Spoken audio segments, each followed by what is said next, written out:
हमारे एक बार फिर आप सभी के समक्ष उपस्थित हूँ। जैसा कि आपको बता दें कि आज हम अखिल भारतीय किसान महासभा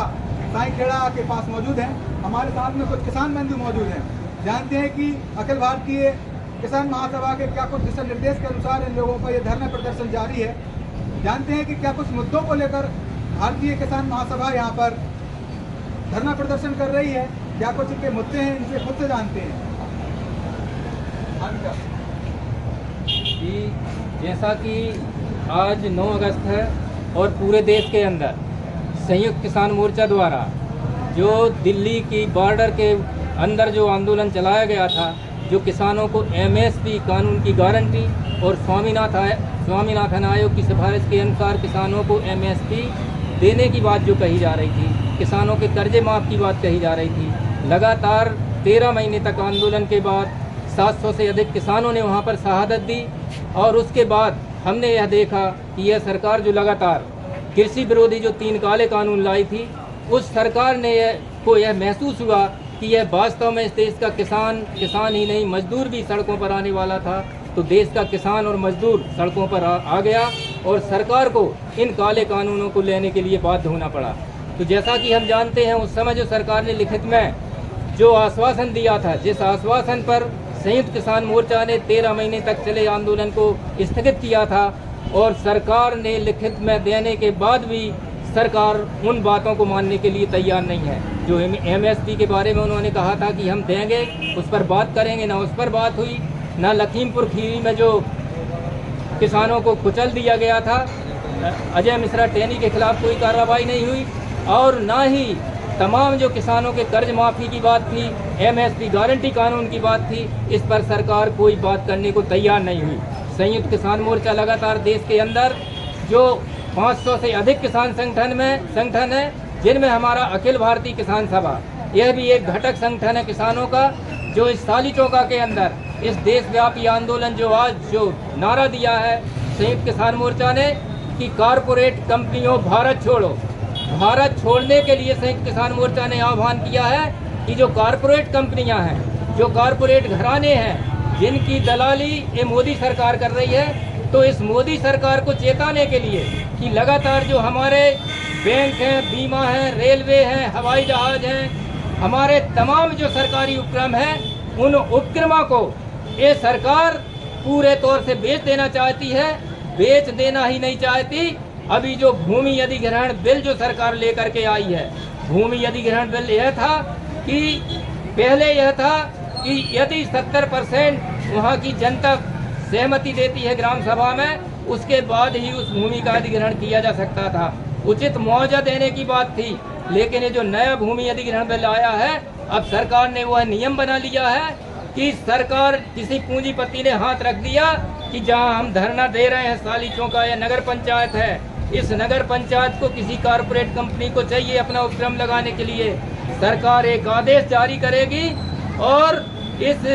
क्षेत्र के किसानों को, मजदूरों को, व्यापारियों को वह जमीन छोड़ने के लिए बाध्य होना पड़ेगा। नियम उन्होंने उसमें यह भी बना लिया कि यदि कोई छोड़ने तैयार नहीं है तो सख्ती के साथ उसको हटा दिया जाएगा और जो उसका मुआवजा है सरकारी खजाने में जमा कर दिया जाएगा। तो इस तरीके से भूमि अधिग्रहण बिल जो लाए, भूमि अधिग्रहण बिल के अलावा जो श्रम कानूनों में जो संशोधन किया, जो 34 श्रम कानून थे, उन श्रम कानूनों में मजदूरों को, कर्मचारियों को एक हड़ताल करने का जो एक अधिकार था, उन्होंने उन कानूनों में संशोधन करके यह कर दिया कि 1 साल पहले किसी भी कर्मचारी यूनियन को, ट्रेड यूनियन को 1 साल के पहले उनको आवेदन देना पड़ेगा, उसके बाद ही वो हड़ताल कर सकते हैं। यदि अकस्मात कोई हड़ताल की तो उनको जेल के अंदर में डालने का काम करेंगे। और 8 घंटे जो एक क्रांति शिकागो शहर में जो क्रांति हुई थी, जिसमें मजदूरों ने मांग की थी कि हमें 8 घंटे काम करने का हक दिया जाए, उस 8 घंटे के काम को ये लोग छीन रहे हैं, 12 घंटे अनिवार्य कर रहे हैं। हमारे सारे शासकीय उपक्रम हैं, शासकीय स्कूल है, शासकीय कॉलेज है, शासकीय स्वास्थ्य सुविधाएं हैं, शासकीय रेलवे हैं, ये सब निजीकरण में करके, और जो हमारे शासकीय कर्मचारियों को जो 60 से 70 हज़ार रुपये पेमेंट मिलती है, जैसे एक लाइनमैन का उदाहरण लेना है, एक शिक्षक का उदाहरण ले लें, उस जगह पे ये निजी स्कूल, निजी अस्पताल और निजी कंपनियों के हवाले जो बिजली, टेलीफोन, बैंक, बीमा ये सारे किए जा रहे हैं, तो हमारे उन नौजवानों को 8 से 10,000 रुपये प्रति महीने में उनका शोषण किया जाएगा। तो यह जो संकट है हमारे देश के तमाम 90-95% जनता के सामने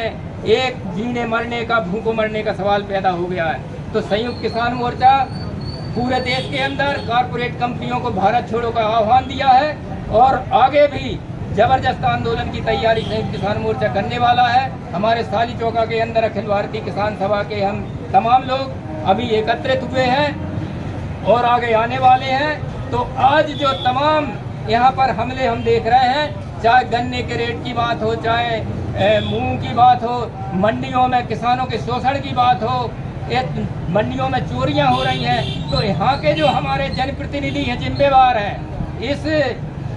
धरना प्रदर्शन और इस आह्वान के तहत मैं उन लोगों से भी कहना चाहता हूँ कि आप संसद में आवाज़ उठाइए, किसानों के यदि साथी हैं, किसानों के हित में आवाज़ उठाइए। यदि आप आवाज़ नहीं उठाते हैं, आप किसानों, मजदूरों, कर्मचारियों के साथ नहीं रहते हैं, तो यह हम आह्वान करते हैं कि हमारे इन क्षेत्रों के अंदर भी आप संसद के अंदर रहें, बाहर नहीं आने दिया जाएगा। आप लोगों को काले झंडे दिखाए जाएंगे, आप लोगों का विरोध होगा। यह हमारा संयुक्त किसान मोर्चा आप लोगों से इस मंच के माध्यम से हम अपील करना चाहते हैं। हमारे साथ मौजूद थे, इन्हें बखूबी अपना जो है पक्ष रखा। अब कहना यह है कि जो भी शासन, प्रशासन एवं राजनीतिक दल हैं, किसानों की बात को समझते हुए सुनकर, जैसा कि हमारे सांसद जो है हमारे, उनने अपना एक वक्तव्य दिया था कि हमारे जिले में कहीं न कहीं सरकारी शुगर फैक्ट्री की आवश्यकता है। तो इस बात का सभी किसान बंधुओं ने समर्थन भी किया था कि यदि जिले में कहीं न कहीं किसानों के लिए सरकारी शुगर मिल का उपक्रम यदि लग जाता है, तो कहीं न कहीं भारी मात्रा में और कई सारी सुविधाओं के साथ में किसानों को यहाँ पर इसका फायदा मिलेगा। फिलहाल सावधान रहें, सतर्क रहें, जागरूक रहें और औरों को सावधान करते रहें। नमस्कार।